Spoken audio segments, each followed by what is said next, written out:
Okay, so it's April 13th, 2022, 6:30 in the morning. I'm kind of sitting in the dark here. Okay. I'm actually going to turn off this computer because it's... Can you hear it? So annoying. So I'll turn this off. I'm boiling some water. I'm going to make some coffee. And then we'll come back and I'm going to talk about my relationship with my kids. All of my kids. The ones that are dead and the ones that are alive. And I'm going to correlate it to waiting for this computer to turn off. Ooh, there. And I even go as far as unplug my modem. Because it makes noise. It's it irritates that ringing in my ear. So, anyway, I can't afford to get depressed, people. I can't afford to get emotionally traumatized, where I start to become paralyzed from doing the things that need to be done. Now, everybody knows as they get older, you can't get everything done in a day. The older you get, the larger your responsibilities become. Unless, of course, you want to regress and let outside influences affect your behavior to the point where you become impotent within your own life and you're incapable of doing anything other than spiraling down. Okay? I am trying to put the brakes on that spiraling down. This is the point of this video. So I don't let other people's toxicity or negativity or attitude, whatever, right, bring me into that state of spiraling down so that they can themselves remain at some kind of level of importance within their own world, right? It's like a pissing contest. Everybody's on a fucking pissing contest and nobody knows where they're pissing to. They think they do, but at the end of the day, life has a reality check. And sooner or later, we all learn that life isn't what we thought it was going to be. Never mind what it was or what it is, it's what it was going to be. When we're young, we think, oh, this is going to be life, and this is going to be this. They haven't gone up the ladder and fell down yet. And then had to go up the ladder again and then fall down again. And then have to go up the ladder again and then fall down. Right? When people haven't had those experiences, I don't know. It's like they're living in a fantasy. But then there's things that influence that behavior. And selfishness is one of them. Right? And anytime you have kids as a parent, at some point or another, you're going to be dealing with selfishness within the family unit. All right? Which leads into that pissing contest. And somehow you get caught up in that pissing contest, even when you don't want to be. Or you're a part of that pissing contest. Right? I hear my water boiling, so I'm going to go get my coffee. And then I'm going to try and stay focused on the subject at hand. Say what I have to say, and then get on with my freaking day. Okay? That's what I'm going to do. So hold on a minute. Okay, I'm back. So, this may have to be a two-part video because what I gotta say is kind of complicated. And I don't even know if I'm going to be able to say it correctly, where it's I kind of want to make it generic, where it can connect with other people and their relationships within their own family units, And obviously, this is in relation to parenthood. What's new, right? Parenthood and our relationships with our children. And of course, the more children you have, the more relationships you have, because you have more children, so that by default creates more relationships.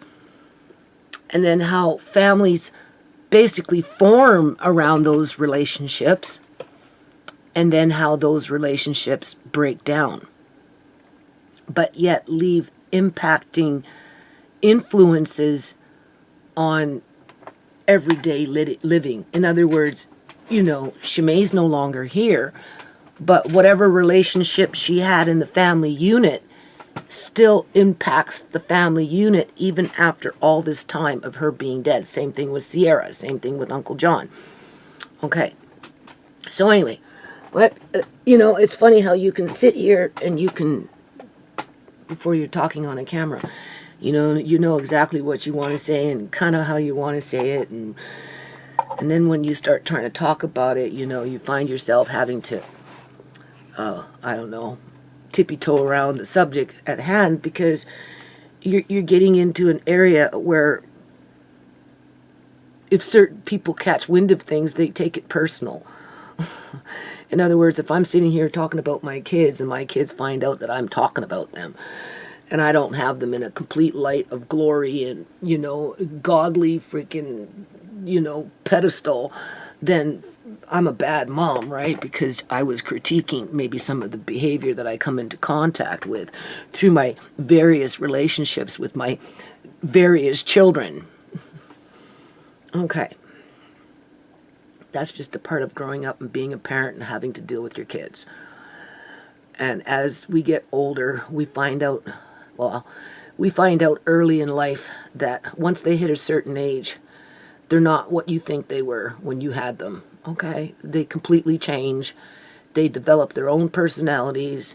They get stuck in their ways, and, some develop bad habits, and, it's just the whole 9 yards, right? And then you learn to navigate those character traits so that you can have an existing relationship with your children, whether it's a good relationship or a bad relationship. Ultimately, as parents, we all want to have good relationships, but where the conflict comes in is the children usually end up challenging the parents, right? Making the parents try and question themselves, not only with their authority as a parent, but as decision makers and those kind of things, right? And then they separate and they go into their own households. Okay, but at some point, I don't want to say under crises, but you see it more under crises where, families come together, bond together, and then it's like Uncle John said, we're a family, we stick together no matter what. No matter what happens, we stick together. That was our motto for years and years and years and years and years. And then one got picked off here, one got picked off there, and now that motto seems to be kind of like obsolete, where we don't stick together anymore because, well, in my family, half of us are gone, right? Almost half, right? When you're getting into three people dead in your family in the last freaking 5 years, no, not even 5 years, since 2018. That's 3 people since 2018. Shimei, no, first it was Uncle John in January, then it was Shimei in April of 2018, and then Sierra in 2020, okay? Not to mention all the psychological trauma around those departures of core family units within the family that made the family, where when you were a whole, everybody's strengths accented the other person's weaknesses. Do you understand? In terms of, I had 5 kids, okay? not all were equal in their strengths, and not all were equal in their weaknesses. Where one was short on strengths here, another one had strengths, right? Where one was strong here, another one was weak there. But as a whole,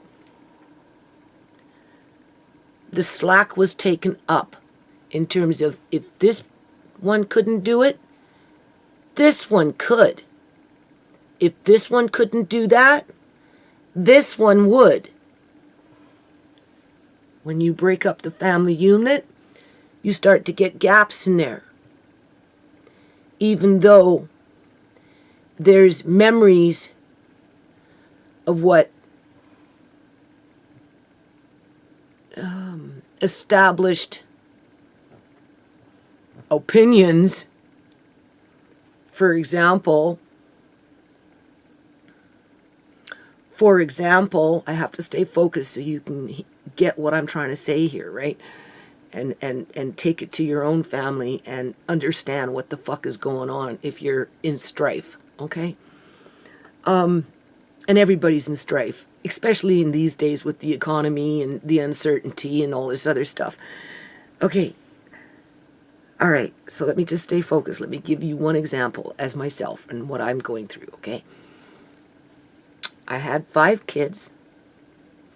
Okay, we won't include, well, we can include Uncle John in there because he was part of the family. So that, you know, he was a big ticket item because he had been there since the kids were born, and the kids loved him dearly, and it was just a whole emotional whatever, right? And then Shimei died. We know that Sierra caused strife since the age of 13. It got real bad when she was 15, right? And it pretty much kept that pace until she had Andre, and then she elevated, was doing really, really good. And then within a day, she crashed because of the actions of the social worker. And then whatever good that she had done was outridden by the last 8 years of her life, which was worse than her initial stages of drug addiction. And that was pretty rough.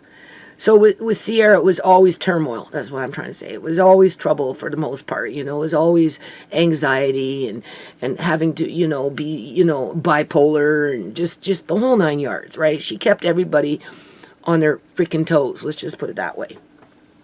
Right? There was no calm with Sierra for the most part. Whereas with Shimei, in terms of my kids, I'm talking about my kids, right? The core family. She was the conservative one, the nerdy one, the one that tried to teach herself a second language when her kissing boyfriend, you know, he was a different ethnic heritage, I can't remember, and she wanted to learn his language, and she was like me. She took the time to get some paper and pen, look up the words in the different language, write them out, listen, learn to speak them. She took the pen to the paper to write, to speak, to memorize, to learn. That's why she could learn to play and read my music, right? Because, right, she could do that. I could do that too, right? And, you know, whereas Tisha, no. That wasn't Tisha's way at all. Tisha was fashion. Tisha was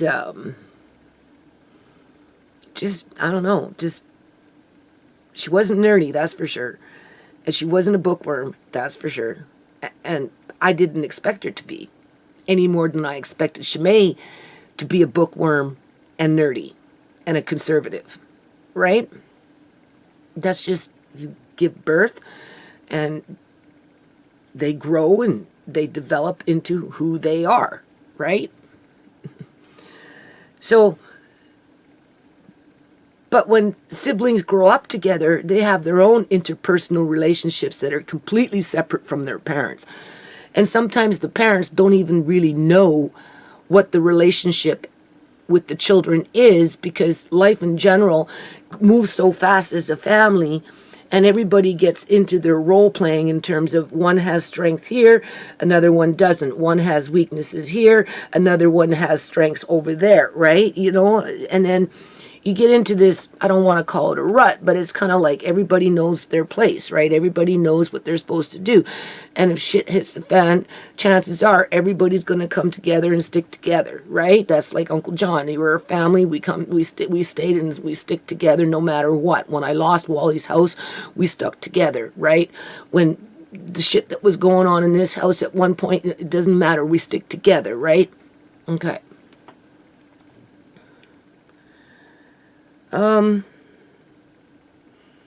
So we know that I'm trying to just give you an example where even after all this time since Shmai's been dead, I still get her thrown in my face that she was a bitch by Tisha.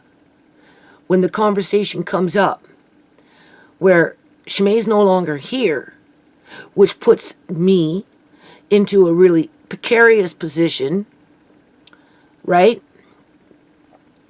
In with that I'm, you know, I have a disabled child.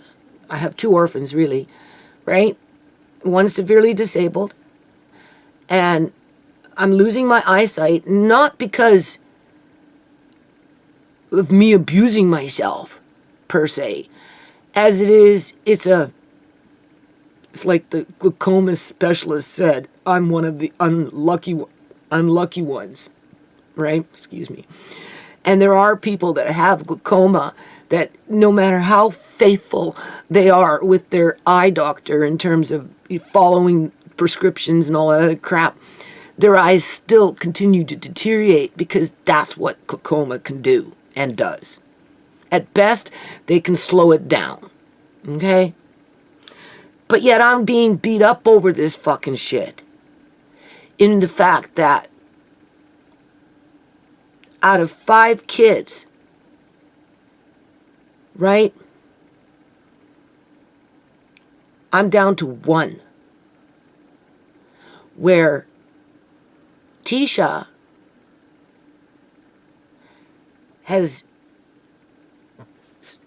distancing herself from the responsibility of her family, because she's now created herself a new family and only sees that family as what's important in terms of, I'm not saying this correctly. I'm not saying this I'm not saying it how I think it should come out in terms of, okay, I'm not in fear. Well, I am. I'm not saying that right either. I come to you with this video in fear. But then we all know I've been in fear. I have a shroud of fear around me because of the types of experiences that I've had to endure over a period of years. So naturally there's going to be fear there because you don't know what the future holds, right? However, on the other hand, I always come to you with that bravery in the forefront. Hell, I even told those electricians when we were talking about the lights and how that whatever they think that they were seeing what compared to what I was seeing, it was me that was faulty because of my eyes. And therefore, I was going to be brave no matter what. Okay? Because I figure through my bravery, then other people can grab onto some of that. I don't want to call it strength, but that's basically what it is, so that they can themselves brave the storm, whatever storm that they're caught up in.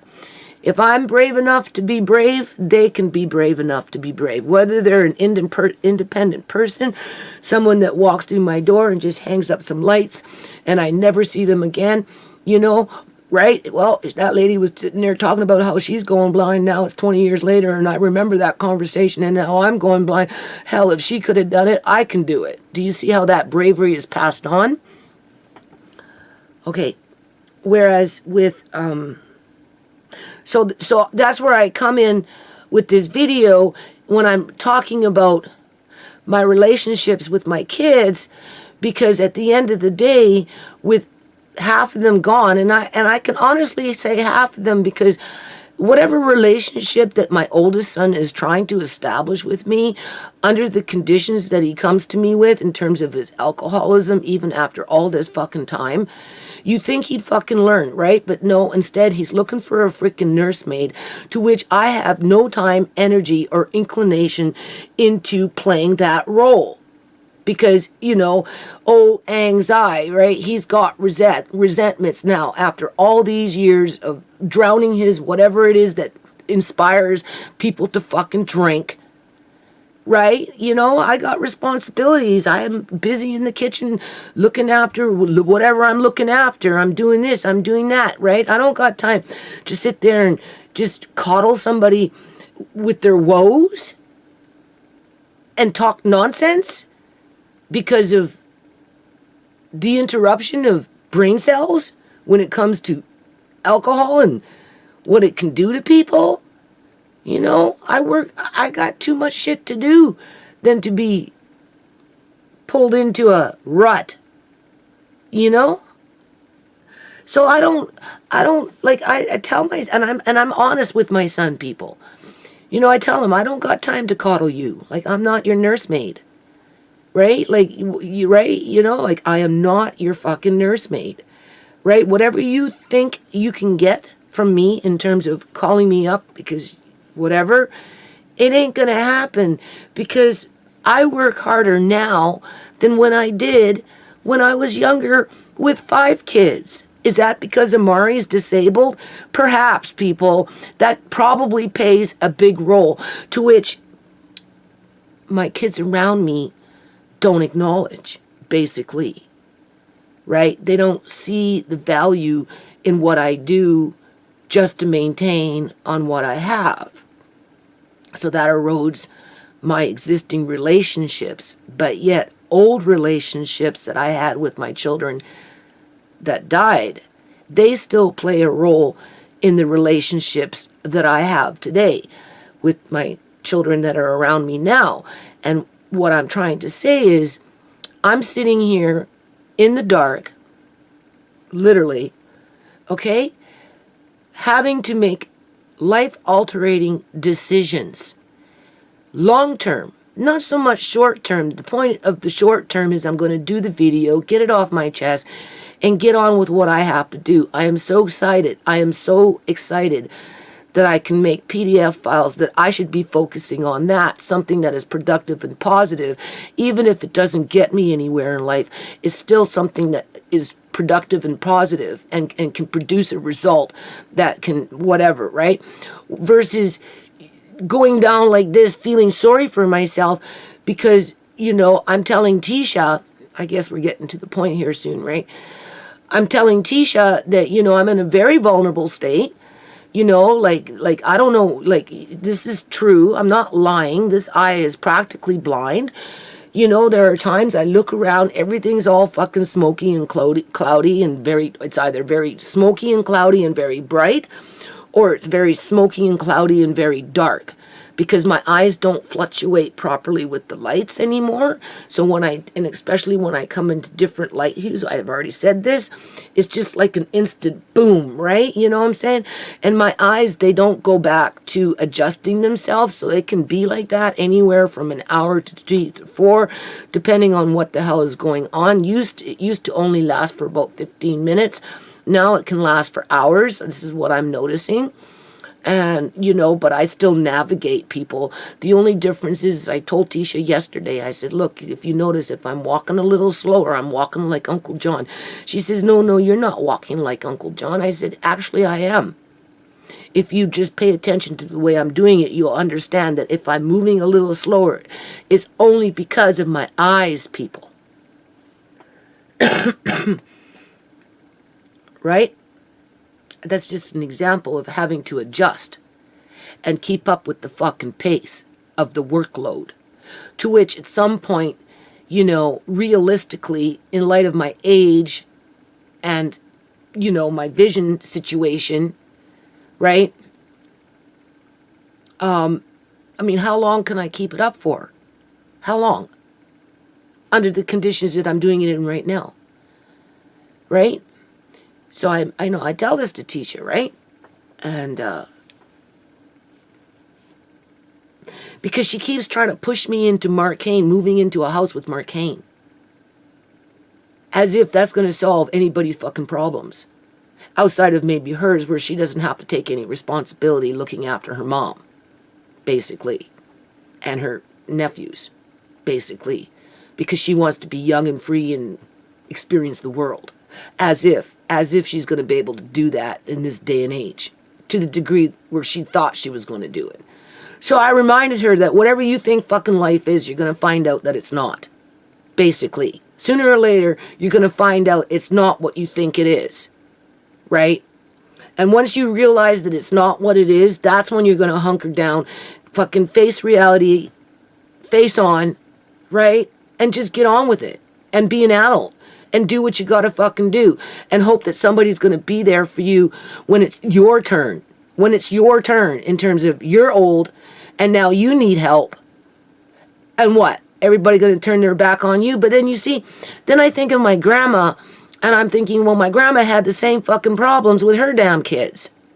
Right? They all abandoned her at the end, but when she died, they all went running to her apartment, flipping over the mattress, looking for fucking money. Because like I said, I went over with the kids and Uncle John, and we slept in my grandmother's apartment on the freaking floor as all my aunts and uncles were running around looking for grandma's money, even though she had already sold the house, gave them the fucking money, and then they put her in a fucking apartment, and they basically left her there.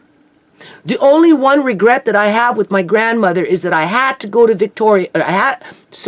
I had to go to Vancouver and I had to try and stand on my own two freaking feet and be independent because basically my family, my aunts, my uncles who took my mother's inheritance from my grandmother said I didn't deserve to have it because I was nothing more than just a grandchild. So they made sure they got my mother's share of the house after my grandmother sold the house and left me with fucking nothing except for $1,000, which I bought myself a little freaking Toyota Corolla for $600, and I took that fucking $600 car and I crossed over on the ferry with my two kids trying to stand on my own 2 feet without my family to start a company.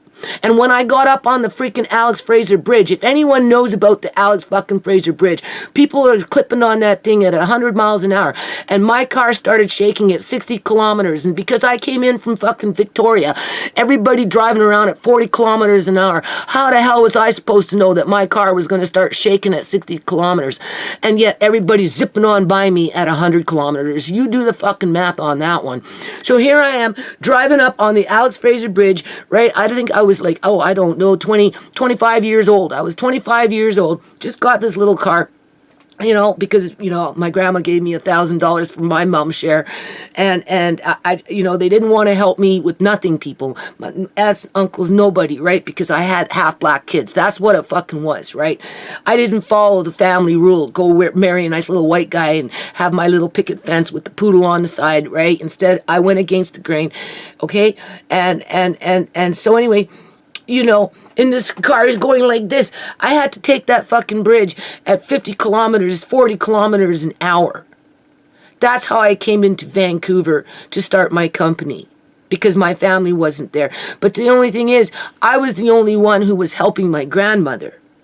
My grandmother used to call me up and ask me to give her a fucking Emina, for crying out loud. My grandmother used to call me up and ask me to vacuum and dust and do, right? Do this for me, do that. And I did, people. I did all that. But it got to the point where, she's an unwed mother. She's not working. She.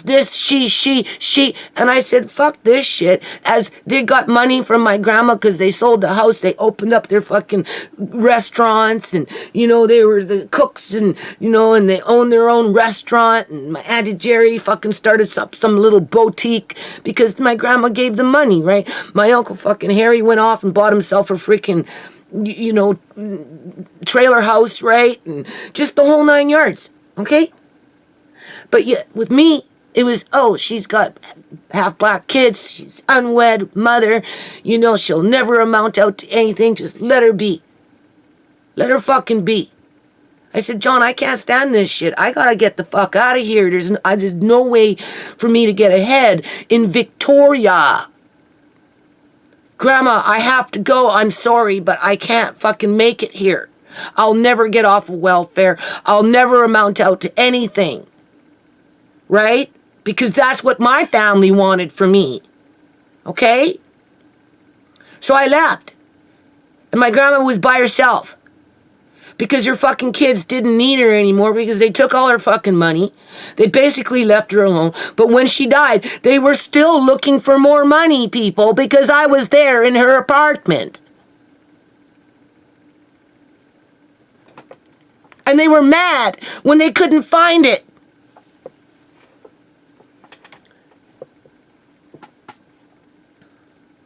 So anyway, I said to Tisha, like, I know I need to make some decisions here. Okay? Like, this is the part she doesn't understand. Right? In terms of, if something happens to me, you're gonna watch Amari, right? Oh, people. I don't know what the fuck Tisha's thinking. She's talking about moving away. I said moving away. Okay, so I lose another kid, I'm down to fucking one, basically. Of course, she's blaming the government because of what the government is doing in terms of the whole political fucking agenda with the whole 9 yards, okay? We're not even going to get into that. And I don't blame her. If I could leave, I would leave too. But, you know, there comes a time in fucking life you got to wake up and smell the fucking coffee and deal with it. That's a part of growing up. And I tell her, God doesn't give you what you can't handle, right? She's just digging her fucking heels in there, and I'm like, okay, so you're the baby of the family, no problem. I understand that it's just not up your fucking alley, because at the end of the day, every fucking family that's a large family has a fucking baby in the family, and look it up. Most of those babies in the family, they're not as you know, for all their strengths, people, they have weaknesses. Where Shimei had the strength, right?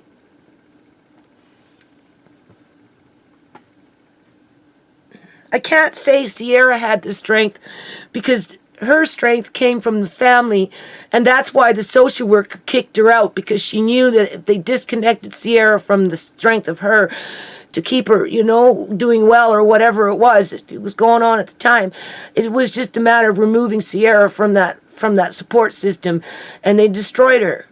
So I can't say I ever had strength with Sierra in terms of playing if Sierra wouldn't have gotten derailed, people, and would never have became an addict to the degree that she did because of the actions of the social worker, then maybe I could say something different about Sierra, but I can't, right? Because she had 8 years of hell after the fact of what happened to her, all right?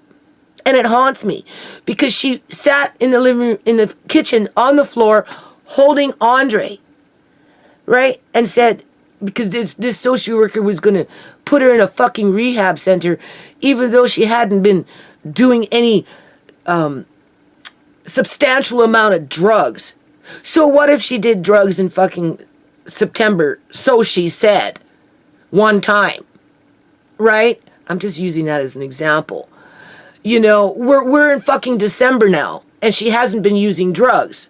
Because you have to remember, they kicked her out for not coming home, people. They didn't kick her out for doing drugs. They kicked her out for not coming home. And the more I fucking think about it, honestly, I think she was working for some guy chopping down marijuana plants. Like, you know, when a crop comes to fruit, you know, right? I think that's what she was doing, and she just didn't tell me. It took me a long time to figure out what the hell she was doing. But I think that's what that was, and that's why she didn't tell me why she was coming home. Because, you know, we were watching Andre all the time, right? It wasn't because she was doing drugs, people. It's because she was fucking helping her friend out, fucking harvest their marijuana crop. Probably making some extra money. She wasn't doing drugs. But we were crying on about, you know, having to look after Andre all the time. And, things were all stressful and shit. And I don't know how fucking social workers got involved, but they did. Next thing you know it, they're fucking kicking out Sierra for not coming home. And that's all it took to turn her into a fucking junkie within 10 days. And then from there, it was a living fucking hell until they basically ended up creating a down and out fucking monster. Okay? There's nothing strong about any of that outside of that my family had to cope with that shit. Where the strength came from is that my family never ever really turned their back on Sierra. Okay? How they let Sierra fucking stay in the freaking laundry room for like months on end throughout the winter just so that she wouldn't freeze in the fucking garage. Where was the government? We tried to have her in the living room. We tried, right? Next thing you know, though, she was just getting into her old routine with whatever she was doing out in the fucking streets. And because she was an addict by that time, she still couldn't stop the drugs. So they kick her out, and then next thing you know, I'm like, why is Sierra in the laundry room all the time? Well, because, Mom, it's cold out there, and we don't want her to die in the fucking in the garage. Go into my videos. So where was the strength with that one? It was with the kids. It wasn't with Sierra, that's for sure. But it played a role, though, people, in today, because those memories still exist to the point where it makes you want to just forget about them and put the past in the past and not go anywhere near the responsibility of having to take on somebody else's problems. And then that's where it lands into my lap because I've got my problems. The only thing is, part of my problems is half of my family is gone. So the full burden of my problems now basically fall on one or two kids. And Tisha doesn't necessarily want any responsibility. This is the messaging that I'm getting from her, even though myself, I feel fear because of my uncertain future. And I'm looking to Tisha to help alleviate some of that fear where we know that if something happens to me, this is what's going to happen. And instead of saying, yes, Mom, I'll be there to the bitter end, God gives me what I can handle, I'm getting a no, no, no. I don't think I can deal with the hoists. I don't think I can do this. I don't want to do that. Instead, I want to be free and young and move and go where I want to go. You got to do that when you were young, so therefore I should be allowed to do that.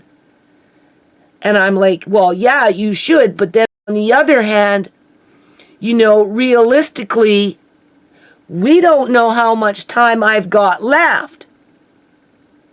Oh, well, you said you were going to go move in with Marcane. Why aren't you out of this house yet, moving in with Marcane? And I'm like, okay, so you're just pawning me off on Marcane. Is that what you're saying? Right? Do you see how I got down to one kid left? But you see, the thing about Marcane is he's got himself a girlfriend now who I'm pretty sure doesn't want to take on the responsibility of his mother, not to mention 2 nephews yet. Okay? That's not her idea of having a quality of life when she wants to move and so that they have a place to entertain. I said to my son, entertain? That's why you're moving out, so that you guys can entertain in this economy? Right? He goes, yeah, it's cheaper than if you have to go out and someplace else and pay for it. I'm like, oh my God. But you see, that's just a part of being a parent, I guess, right? You don't own your kids, right? You should never have kids thinking that you own them, because you don't. You don't. And you learn that when they start to grow up and become their own personalities and end up doing things that you don't necessarily want them to do. And, we have classic examples of that when it comes to my kids, right? But when you lose those family members through death, it becomes permanent in terms of, it's not like Shimei is living in Alberta and just got into a snit and moved away and, years go by, and then she phones up and says, oh gee, you know, blah blah blah, and you know, can I come back home and start over again? It wouldn't take long before, you know, whatever the initial family dynamics were would come into play. Whereas there is no phone call, people. There will never be a fucking phone call.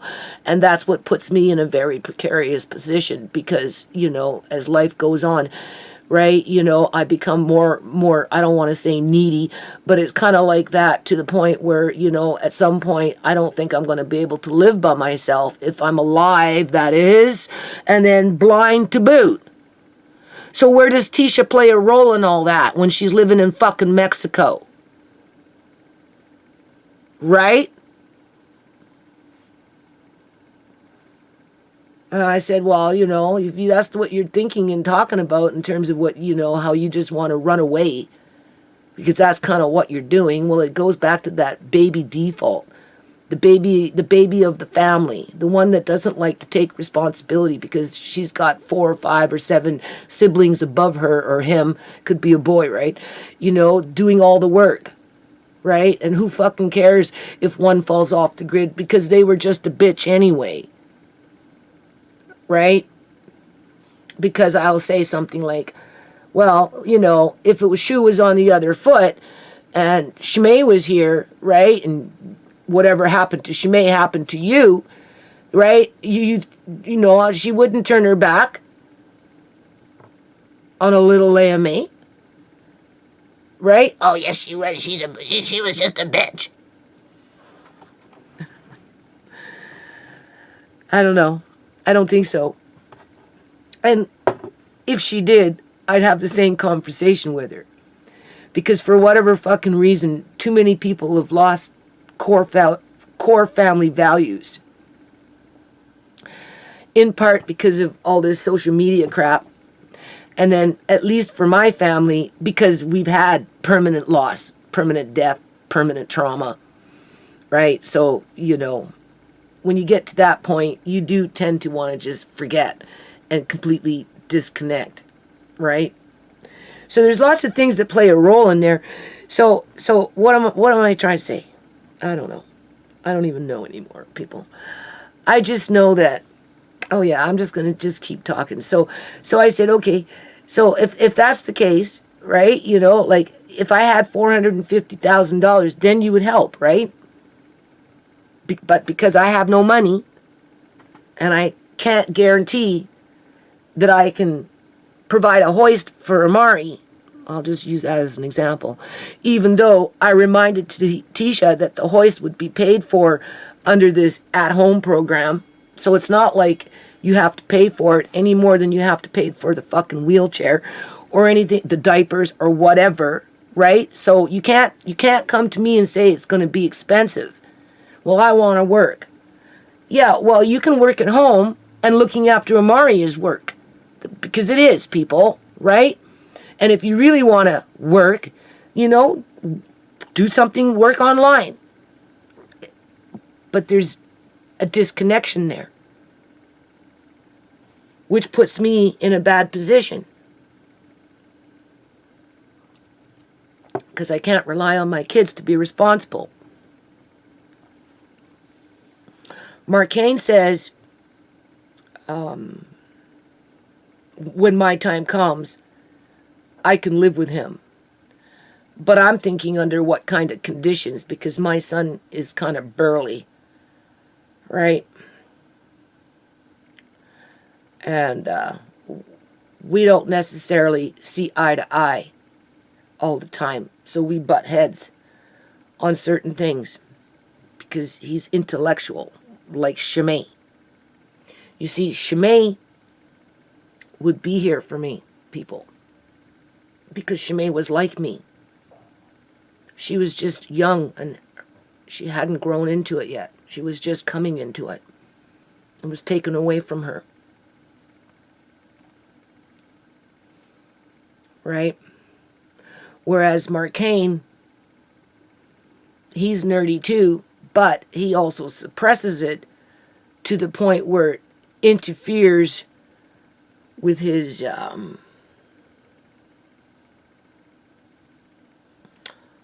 overall intellectual growth.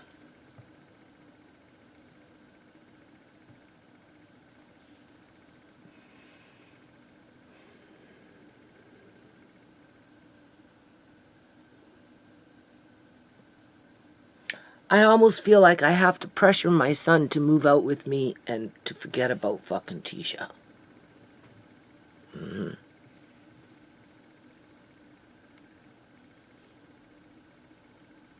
You see the difference between Tisha and me? When I left Victoria, because she said to me, well, you got to do it. I had to do it, people. It was a necessity. It was either that or stay in Victoria and be a doormat to my family to continue criticizing me, but yet not help me. Okay? And because of the Victoria, with an 85% population of old people, white and rich ones at that, in those days, right? There was no prospect of establishing anything of substance when it came down to gainful employment and fitting in with the crowd, right? So I had to leave. I had no choice. It was either that or smother and remain on welfare and amount out really to nothing. Just be one of those eaters. At least I was inspired to try it again. They took my license away in Victoria. Okay? I told you that little story. My business license. And then I ended up fucking going to Vancouver and trying it again. Only I never did start a legitimate company, but I made a lot of money with the girls, people. Okay? I was a hot costume maker there for a while. Until the government decided to decimate the industry and push half those girls, if not more, into fucking prostitution. Okay? That is my opinion. I stand my ground. It was the government that did that.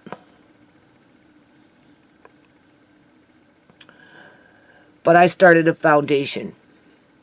And I try not to beat myself up over it because of the loss around it in general. However, this is where it's important that I don't get derailed from the toxicity around me or the negativity around me, because I just discovered I can make PDF files. And being that I know how to do that now, people, well, then I use that and I take it and I make it to my advantage. And I just keep doing what I can do in a day. But on the other hand, there comes a time where I have to make some decisions here, and I can't wait for other people to fucking grow up. Okay? In terms of, karma is a bitch. What comes around goes around. Don't think that just because you can walk away and just shut the door, there's not going to be consequences around that at a later fucking date. Right? Because nobody likes responsibility, really. I don't think so. I just think it's something that we grow into, and I think it's something that we just learn to accept, right? And for the ones that can cope, well, that's the secret. We learn to accept those responsibilities, right? And we work to maintain on them. And so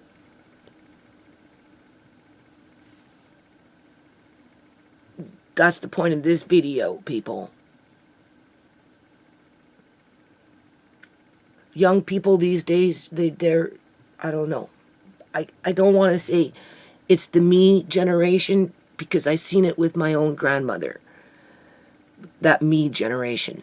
I don't know if it's just people and the way they are, or the way society is set up under the monetary system, where we determine our self-worth through the amount of money that we have. Like, I shouldn't have to have $450,000 in the bank to ensure that Amari gets proper care when I can't care for him anymore, people. It should be just a given. Right? In other words, and I called Tisha on it. So, if there was $450,000 in the bank to look after Amari, then then you would do it, because then you could go off and buy the hoist and not worry about it. Or maybe $450,000 isn't enough because you'd want a fucking house. So if I gave you a house, gave you all the money that you needed, would you do it then? Or would you stick together as a family and do it by any means necessary, with or without the fucking money? Okay? There's that fine line.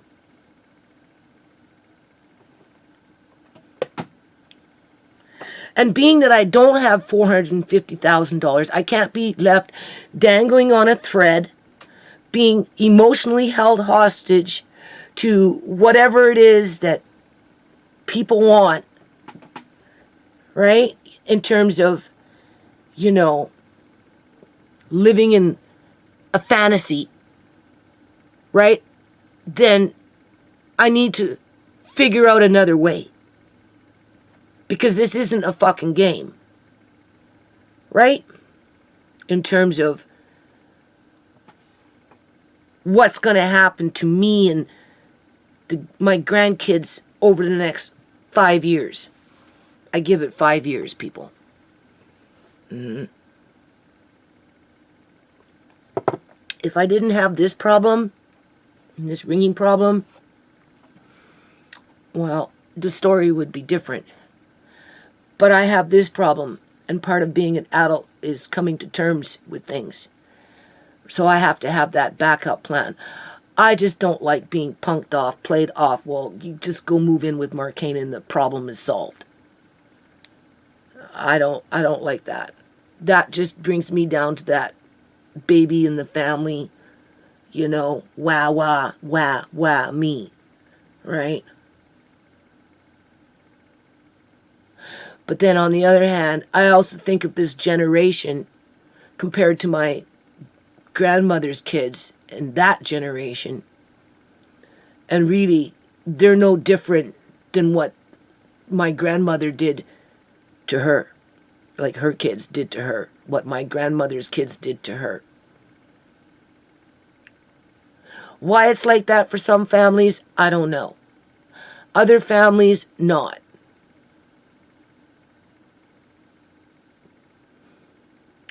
Obviously, it's heightened with my family because of the loss in human life.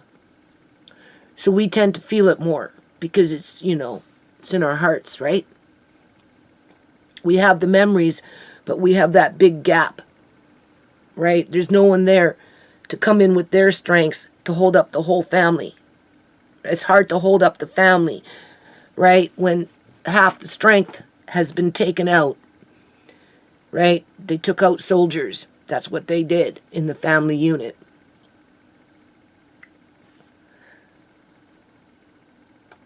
Right? So it's almost like I have to rewrite my life. Because I can tell you right now, if Tisha thinks that if Tisha thinks that she can move away wherever the fuck it is she wants to go so that she can go to work. Right? Because she wants to work. So that she can go to fucking work and have no responsibilities outside of her one household. Right? And then I die. And then somebody calls her up and says, your mother died. And she's going to be asking, well, did mom leave me anything? Did mom leave me anything? I know mom had a small life insurance policy. Do I get a little bit of that money?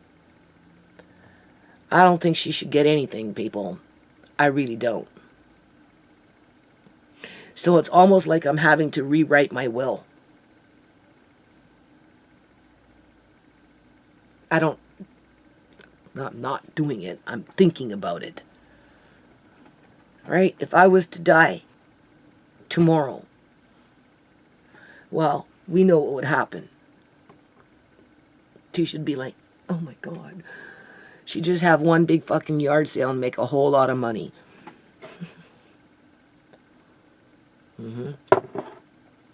But if she moves to Mexico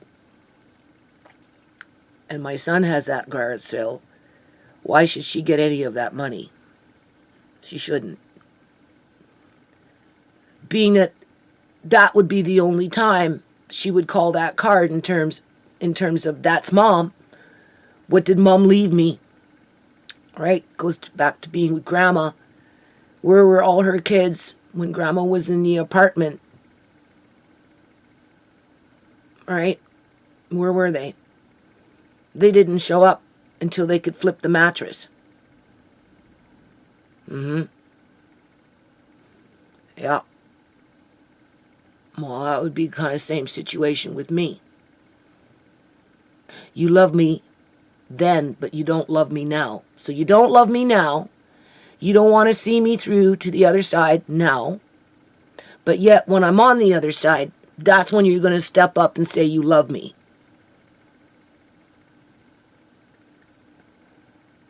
Right? And when you know that kind of shit, you have to be brave, right? You can't let that derail you from what you need to do. While you can still do it, that is. And that's the point. If you can still do it, then you work on doing it. And that's what I'm going to do. Right? I'm not going to push it. But then I'm also going to fucking separate myself from it and make it easier so that I'm not being held hostage to it. Do you understand? Right? Because right now I'm being held emotionally hostage to something that's not even fucking there. Okay? And I don't have time to wait for it to grow up. Basically, for it to grow up. Whatever that it is, there's something in there that needs to grow up that's just refusing to do it.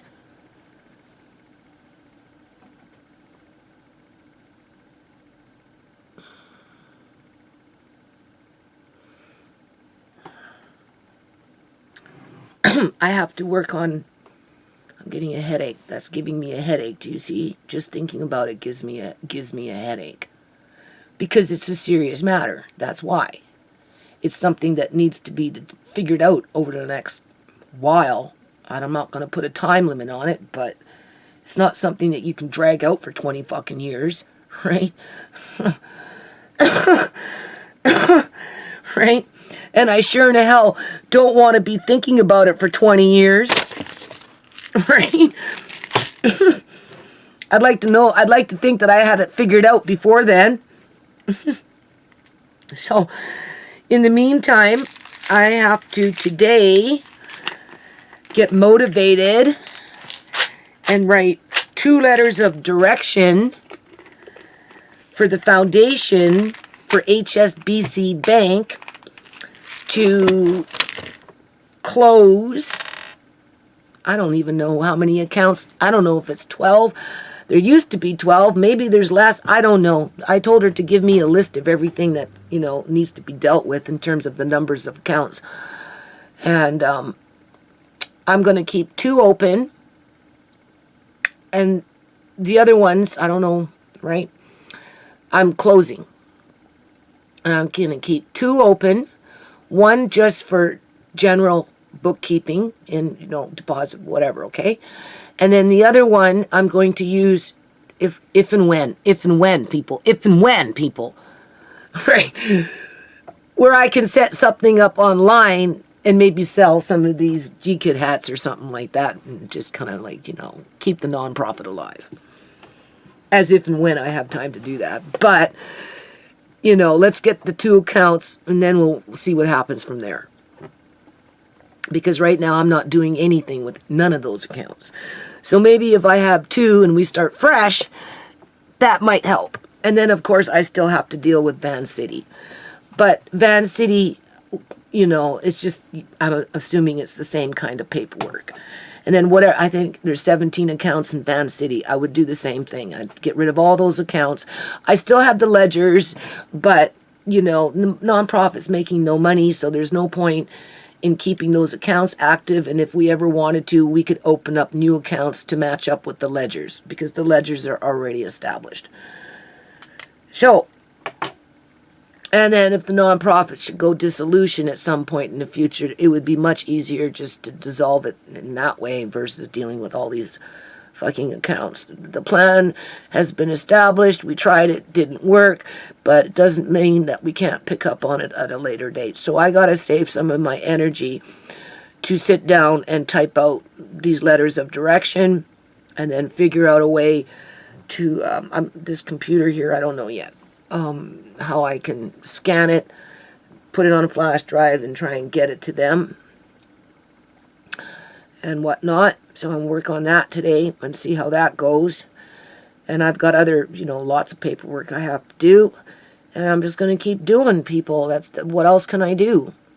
Like, right? It's like I told Tisha, I feel like I've lost another daughter. I'm down to one kid. When you talk to me like that, right? What am I supposed to do? What am I supposed to thank people? And I know Julian's sister is watching this, and she thinks she's got, some big fucking news flash, and, she's just waiting for the social workers to call her and all this other fucking crap. Well, let me tell you something, you little bitch. Okay? There's going to be an envelope on you and your fucking family. Okay? So any social worker that thinks that they're going to pass over Amari onto you guys, if something happens to Amari, trust me, you will be held to account. Because the signs were already freaking there. Right? In terms of what you're capable of doing and what you have done. Right? And just because Tisha's feeling one way today doesn't mean that the minute I die, her feelings aren't going to fucking change. Okay? And that's the point about being a parent. Parents, they understand that. And that's why we ourselves have to internalize our own fears and remain brave so that our kids can figure it out. And being that everybody's an individual, some people take longer than others to figure it out, where some people never do.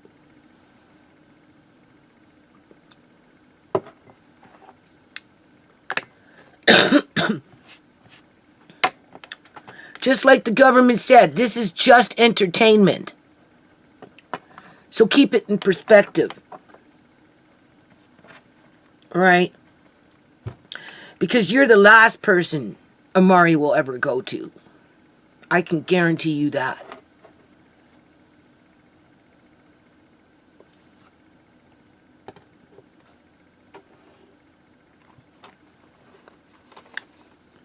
So, speaking of Amari, I don't get it, people. I want to end it here very soon. I can feel him getting heavier. Tisha feels him getting heavier.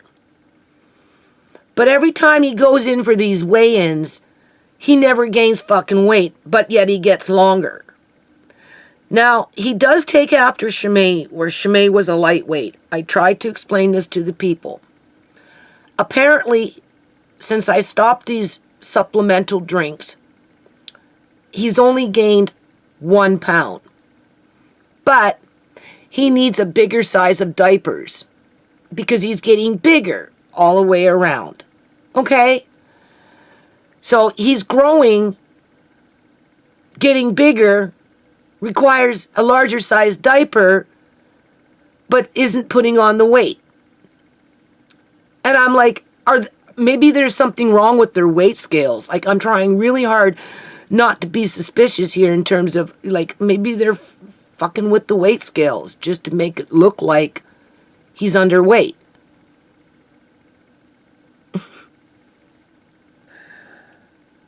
But, I try not to feed into paranoia. Now, children with cerebral palsy, have had this issue, but then they also say that it can be rectified by giving them X amount of calories, but it's like, how? Right? That's why they bring in these supplemental drinks. But then It only benefits the government to prop up their own fucking companies when it comes to those supplemental drinks through the healthcare system, because it's just another money-making machine. The sicker the kids are, the more money the healthcare system makes. The more supplemental drinks that they can pump into them and all this other crap, right? You know, right? Don't say it doesn't happen, because it does, right? Like, Amari is extremely strong. My God, people, like, I don't know. He'd been grabbing out at me, like, because he's getting stronger and more, right? Quicker. And he grabbing me, people. Like, I've been letting him grab me just to see how his left hand is so strong for his size. And his legs, he pushing on me, right? I can feel the strength in him, people. Apparently, he even went to sit himself up when Tisha took him to the feeding team yesterday. And he was laying down because they like to measure him and all this crap. I think Tisha said he actually sat himself up.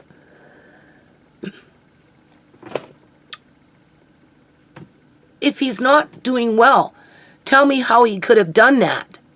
He either sat himself up completely from a laying down position on those beds, right, where they have to measure kids, or he was going and sat himself up halfway. I don't know. She just said he sat himself up. I can't remember. And I said, there you go. I told you he's been doing that. If he was undernourished in terms of not gaining that weight, don't you think that he wouldn't be capable? Like, don't you think, that's right, don't you think that he wouldn't be capable of doing those things? How is he capable of doing these things if he's not receiving enough food, nutrients? Well, it goes to that. Well, because of the cerebral palsy, everything that he does, even moving his arms, he uses more fucking energy than, say, you or I would use. And therefore, that's why he needs more calories in order to gain the weight, because he's using double. Where you use 100 calories to go like that, he goes like that, and his is 200 or 300 calories he needs just to be able to do that. That's how they justify it, by saying that's why he's not, quote unquote, gaining weight. But yet, he's outgrowing his diapers. He's getting longer. He's getting stronger. He's doing things that he hasn't done before, like sitting up from a laying down position. Now being witnessed by other people, not just me. But, oh my God, people, it gives me a fucking headache. I always end up feeling like fucking shit because I can't do good enough. I can never measure up to whatever expectation they've got within the system to be able to say that Amari is thriving. Even though we all know he is, because we see it.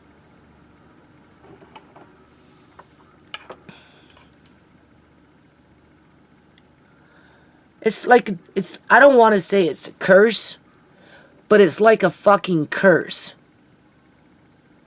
Where you're constantly being nitpicked, and you can't get away from it, unless you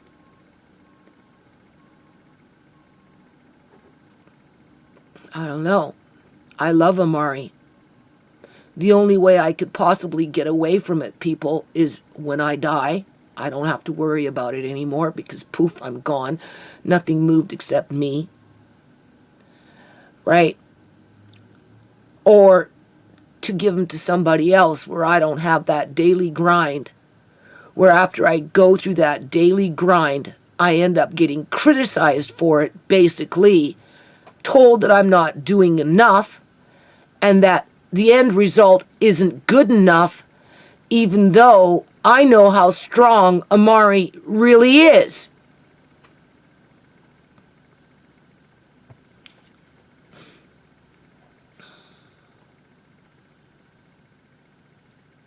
And even when he displays it right in front of them, they still fucking ignore it. And say it's not good enough. But I've got 11 computers in this house, so it's just a matter of time before I set one up for Amari's side dish, work on that freaking cookbook with those calorie counts, try and build in a better routine to meet those expectations, so that at the end of the day, whoever ends up taking on the care of Amari after I can't do it no more can take full fucking credit for it. Because that's what will happen. Everybody will ignore how we got to that point. Because, you know, it's a stupid bandwagon to be on. A real stupid bandwagon. And you know, and they said these women, this feeding team, you know, they're just trying to help. Right? Blah, blah, blah. And I understand that. And that's why I agreed to have them on board for another year. I don't know for how long. I mean, I think they have like, I had a choice because he's coming into age of 5, whether I wanted to remove myself from the group or whether I wanted to keep them for another year. I chose to keep them for another year for the benefit of Amari and the group and, you know, Tisha, and just, you know, don't rock the boat, right? Kind of thing. And you know, I mean, it hasn't been that bad of an experience. And a lot of what I go through is just my own, I don't want to say low self-esteem, but, you know, damaged esteem. How about that? Damaged self-esteem. You know, anything I'm feeling sometimes, it's just because my own self-esteem has been damaged too many times on multiple occasions, right? So, you know, it always puts me in that, you know, fight or flight mode, right? And so, you know, I'm just like, to deal with that kind of crap. That's what I'm trying to say. I just got to deal with that kind of crap. And then, of course, we've got the hip doctor coming up pretty fucking soon, right? And then what? We're going to hear about that, right? He's going to say, oh, well, it's time. I'll be like, no, it's not. He's not displaying any pain. He's getting really strong. He's learning to sit up on his own. Like, you know, he's doing it in freaking offices now. Like, and you want to fucking put him back and quite possibly injure him for life and make it so that he gets another infection and then you can go in there and cut him open and make more fucking money and add on to your research study? Like, fuck off. Like, seriously, just fuck off. And then I become the fucking villain for standing up for my grandson because somebody else, like Julian's sister, seems to think that they can do something better even though they don't do shit. And when they had the fucking chance to do it, they just passed it on off to their fucking cousin. Like I said, don't think there ain't gonna be a fucking envelope on you, because there is.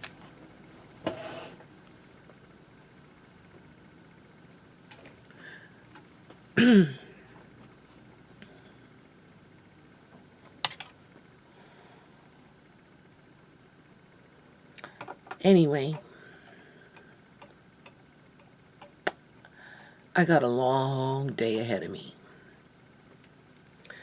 So these women, they gave me this. You see? I don't know. We're going to try this for a while. Now this is, I guess this is what they put in feeding tubes for children like Amari that don't have the eating skills, right? See, Amari's eating skills are getting really, really, like, they're really good now, right? So, like I said, I have to up my game anyway. So, in terms of bringing in that calorie count, right? So, I guess this is organic blends of vegetables and whatnot, right? Vegetable-based nutrition, complete plant-based nutrition. Now, we could say this is, again, government propping up, you know, being what's happening in the economy, and they're trying to phase out meat and, and proteins and those kind of things in terms of, I don't want to get into it, but right? Trying to promote their plant-based diets and blah, blah.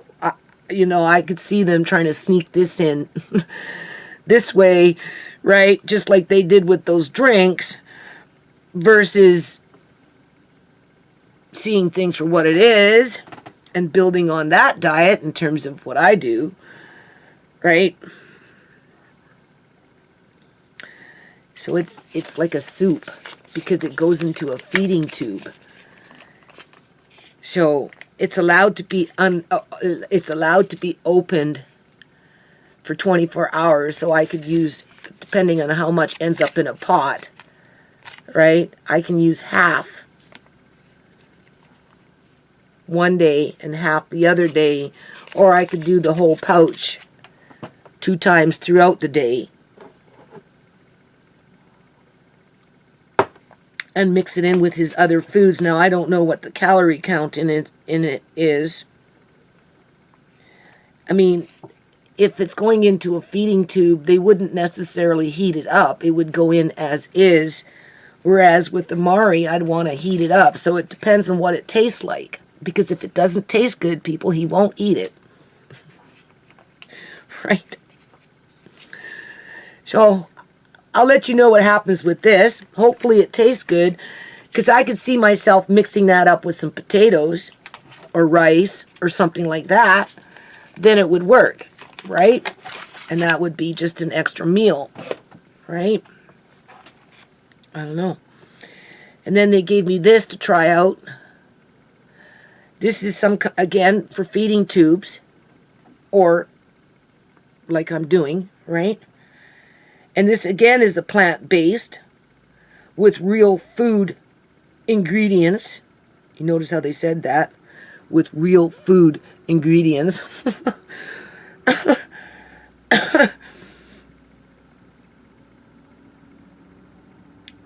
I don't know. This one is, again, it's going to boil down to taste. I don't know. I don't know what I'm going to do with these things. But I get discouraged for the simple fact is, he's doing so well. And again, it's like people are ignoring it for a specific agenda, in my mind sometimes.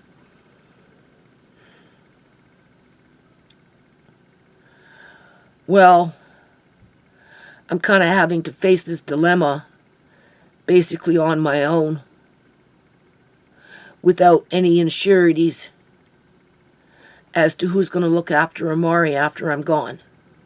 Or if it comes to the point where I just can't do it anymore, in part because of this, which is just reality, a fact of life. And as a responsible parent and a responsible adult, I have to, I can't let it just get, washed swept under the rug. I can't just ignore it. Sooner or later, I'm going to have to make some decisions, right? I just don't like how I'm being pushed away, just, right? But it's better that if that's the case, like Tisha, pushing me away. She doesn't want the responsibility. She wants to be an only child with no responsibilities, like a baby in the family.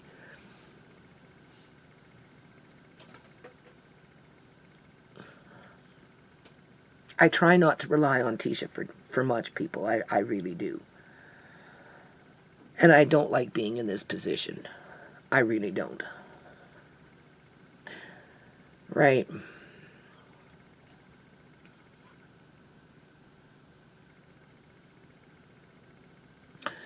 So you can only do what you can in a day.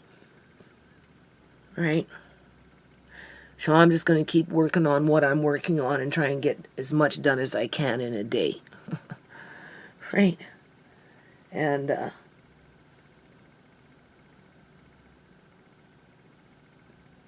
don't know.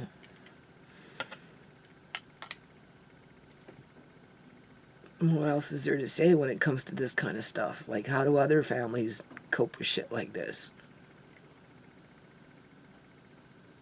All right? I don't know. Some families do better, other families don't. I wonder if a Punjabi family would be as closely as close knit. You know, they're very close knit to the point where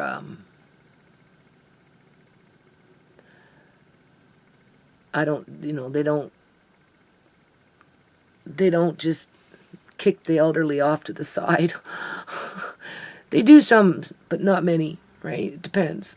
Not like Westerners do. Right? Because of the me mentality. Right? And you know,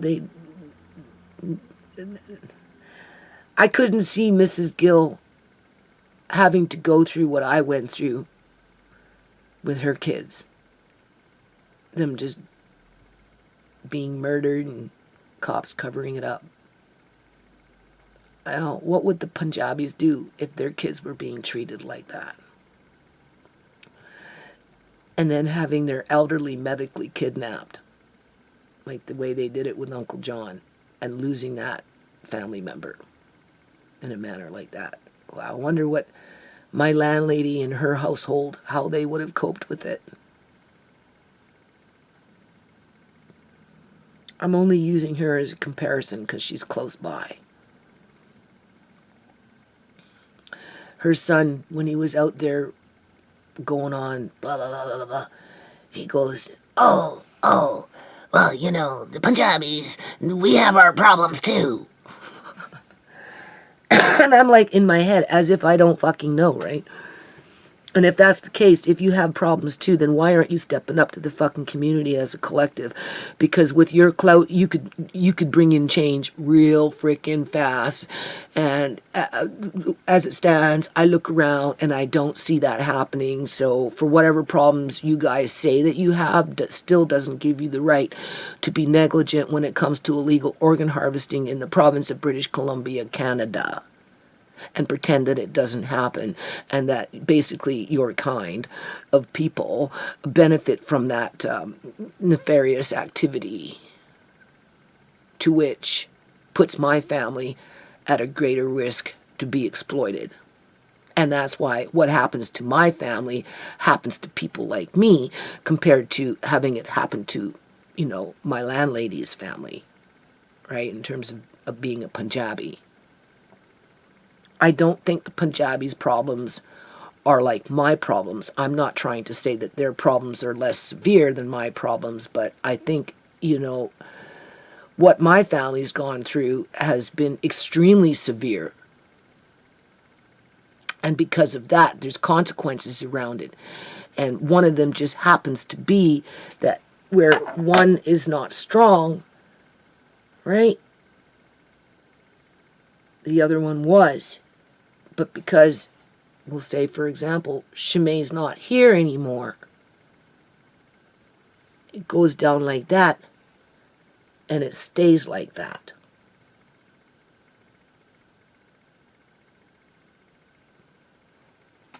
That's where I'm at.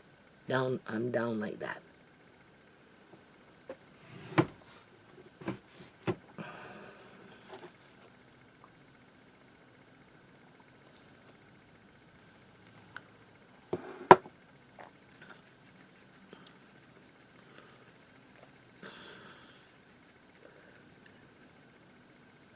And it's hard to navigate in terms of future, because I really don't have a future. My future is gone. My role is just to get to the end of whatever the chapter in this part of life is, right? But when it comes to a future, there is no future, people. Not in the sense of the way young people see futures.